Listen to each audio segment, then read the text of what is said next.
नमस्कार दोस्तों, मेरा नाम है ब्रिजेश यादव। फिर हाजिर हूं क्राइम स्टोरी श्रृंखला के एक नए एपिसोड में। आप सभी लोगों को रक्षाबंधन की हार्दिक शुभकामनाएं। आज फिर एक नई कहानी आप लोगों के सामने लेकर आया हूं जो आज से 20 साल पुरानी है, क्योंकि मर्डर हुआ था साल 2003 में, अप्रैल के महीने में। और आरोपी को पुलिस लगभग 20 साल बाद 2023 में गिरफ्तार कर पाई। वह कातिल ने क्या किया था, कैसे मर्डर किया था, कैसे 20 साल तक पुलिस से बचता रहा, आइए एक खौफनाक कहानी और एक हैरान कर देने वाली कहानी आप लोगों को सुनाता हूं सिलसिलेवार तरीके से। इस केस की शुरुआत होती है मुंबई से। मुंबई का एक इलाका है सांता क्रूज। उस इलाके में एक व्यक्ति आता है। उस व्यक्ति का नाम था, वो कपड़ा व्यापारी था और उसका नाम था दीपक राठौड़। वो दिल्ली में एक कपड़े की उसका मैन्युफैक्चरिंग थी और वहाँ पर वो उसका मालिक था। और कपड़े को लेकर, डील को लेकर, अपने बिजनेस को लेकर वह दूसरे शहरों में घूमता था। और साल 2003 था, अप्रैल का महीना था। और वो उसी समय किसी कपड़े के डील को लेकर वो मुंबई आया था। और मुंबई में जब जिस राज्य में जाता था, जहाँ उसके दोस्त हैं, अच्छे खासे रिलेशन वाले हैं, वहाँ उनसे मिलता भी था। सब कुछ सामान्य था। वो आया था डील करने। लेकिन अचानक 2003 में, अप्रैल के महीने में, एक होटल के अंदर उसकी लाश मिलती है। लाश ऐसे मिलती है कि वो एक होटल के अंदर ठहरा हुआ था। होटल के अंदर ठहरा हुआ था और दरवाज़ा कोई खोल नहीं रहा था। जब होटल की साफ सफाई होने वाले जो क्लीनर आते हैं, जो उन्होंने किसी तरह दरवाज़ा खटखटाया, कोई नहीं खोला। तो उन्होंने किसी तरह, जो उनकी दूसरी चाबी होती है, एक ऑप्शनल चाबी, उसकी मदद से जब खोला तो अंदर बॉडी पड़ी हुई थी। ये सारा दृश्य देखकर होटल वाले लोग हैरान रह गए। और फिर मौके पर पुलिस की टीम पहुंची। नजदीकी पुलिस स्टेशन की टीम ने जांच पड़ताल शुरू की। पुलिस ने जब देखा तो पहले ही देखकर लग गया कि इसका मर्डर किया गया है और बेरहमी से मर्डर किया गया है, क्योंकि शरीर पर चाकू के स्टेप काफी थे, यानी चाकू बार बार घुसाया गया था शरीर में।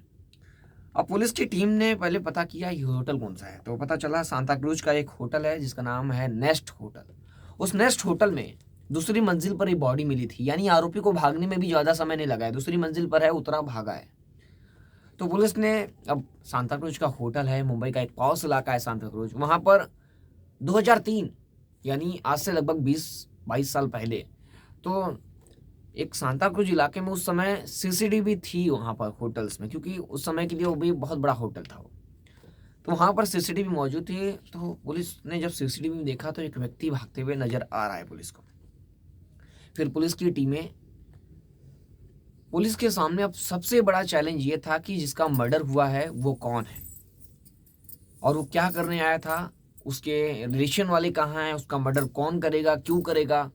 पुलिस पहले तो उस जो मृतक है, जो मरा है, जिसका मर्डर हुआ है, उसके बारे में डिटेल निकालना जरूरी है, क्योंकि इतनी बेरहमी से उसका एक होटल के अंदर मार देना ये अपने आप में बहुत बड़ी बात थी।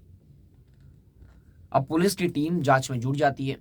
पुलिस की कई टीमें जांच में जुटती है। उस समय टेक्निकल एविडेंस नहीं हुआ करते थे ज़्यादा। साल 2003 में सभी लोगों के पास तो मोबाइल फ़ोन नहीं होते थे। तो अगर आरोपी के पास मोबाइल फ़ोन है भी या नहीं, ये भी एक अपने आप में चैलेंज है। अब तो क्या होता है, कोई केस होगा तो लोकेशन ट्रेस कर लेती है पुलिस, फ़ोन नंबर किसी तरह निकाल लेती है, या जगह जगह सीसीटीवी लगे हैं उनकी मदद से पुलिस को काफ़ी सहायता मिल जाती टेक्निकल एविडेंस से। लेकिन उस समय नहीं था ये सब। उस समय पकड़ना अपने आप में बहुत चैलेंज था आरोपियों को। पुलिस की टीम, जो नेटवर्क होता है पुलिस का, जो मुखबिरों का, उसके जरिए पुलिस काफ़ी केसेस को सॉल्व करती थी। लेकिन आज जो पुलिस है काफ़ी एडवांस हो चुकी है, जो मॉडर्न पुलिस। लेकिन उस समय आरोपी को पकड़ने के लिए पुलिस ने काफ़ी कोशिशें की। अब पुलिस की टीम कई महीनों तक कोशिश की आरोपी को पकड़ने के लिए, लेकिन पुलिस की टीम थक हार कर बैठ गई। लेकिन अब पुलिस ने पता किया आसपास के क्षेत्रों में और फिर मुखबिरों को एक्टिव किया जगह जगह। और उस होटल में जब एंट्री हुई थी तब पुलिस की एक टीम ने पूरा डाटा जमा कर लिया, क्योंकि जब होटल के अंदर एंट्री हुई होगी तो नाम बताया होगा। उस समय तो आधार कार्ड भी नहीं हुआ करते थे कि कोई प्रूफ या फटाक से आइडेंटिफाई कर ले बॉडी को, किसकी बॉडी है। तो पुलिस ने किसी तरह नाम के आधार पर मिसिंग कंप्लेंट्स के आधार पर किस थाने में कितनी मिसिंग कंप्लेंट दर्ज हो रही है, उसके आधार पर किसी तरह जो मृतक है उसका नाम पता कर लिया। उसका नाम था दीपक राठौड़। अब दीपक राठौड़ का नाम पुलिस तो पता कर ली, लेकिन अब पुलिस को पता करनी थी उसकी एज। तो एज पता चली वो 20 से 25 साल के बीच में है, यानी 23 साल का लग रहा था वो युवक जो जिसकी मृत्यु हुई थी, कपड़ा व्यापारी। अब पुलिस ने आरोपी को पकड़ने की अब मुहिम शुरू की, क्योंकि आरोपी जब पकड़ाएगा तब ये केस सॉल्व होगा। ये पुलिस को अब तलाश थी आरोपी की, लेकिन तलाश करते करते सालों बीत गए, लेकिन आरोपी पुलिस के हाथ नहीं लगा। और लगातार पुलिस के ऊपर प्रेशर बढ़ता गया और केसों का, पुलिस दूसरे केसों में इन्वॉल्व होती गई और ये केस फाइलों के बीच दबता चला गया। लंबे समय तक पुलिस जो है अपने नेटवर्क में ये केस को रखती, लेकिन केस के बारे में कोई डिटेल नहीं मिलती और केस दबा ही रहा। अब पुलिस की टीम ने क्या किया कि अभी जो केस है, अब ये केस को ठंडे बस्ते में डाल दिया, क्योंकि इसके बारे में कोई डिटेल नहीं मिल पा रही थी। लेकिन जब जब इलेक्शन आता है तब तब फरार आरोपियों को पकड़ने की मुहिम तेज होती है, क्योंकि इलेक्शन के समय कोई गड़बड़ी ना हो और जो व्यवस्था है वो बनाए रखे। इसकी वजह से जो फरार आरोपी चल रहे हैं, जो हिस्ट्री शीटर हैं, जो तड़ीपाड़ हैं, उन्हें पकड़ना पुलिस को जरूरी होता है। तो इलेक्शन था 2024 का, उसके पहले भी कई इलेक्शन हुए। तो इलेक्शन में पुलिस की टीम वही जो आरोपी फरार चल रहे हैं उनकी लिस्ट तैयार की और पकड़ने की मुहिम फिर से शुरू की, यानी आज से 20 साल पहले 2003 से लगभग 20 साल बाद फिर पुलिस ने मुहिम शुरू की उस आरोपी को पकड़ने की। तो पुलिस ने पता किया, उस समय मर्डर था, पता चला उस केस को जब वो वापस खोला, पुलिस ने खोला तो उसके अंदर अधिकारियों ने यहां तक जांच किया था कि आरोपी का नाम भी पुलिस ने पता कर लिया था। यानी एक व्यक्ति था जिसके ऊपर पुलिस को शक था, और लेकिन वो व्यक्ति पुलिस को उस समय नहीं मिला, और उसका नाम था आपको बता दे अतुल उसका नाम था। लेकिन अतुल के बारे में जानकारी पुलिस उस समय नहीं जुटा पाई थी, इसलिए केस ठंडे बस्ते में चला गया था। अब पुलिस की टीम अतुल को वापस खोजने लगी तो पता चला कि अतुल बिहार का रहने वाला है, बिहार के मुजफ्फरपुर का रहने वाला है।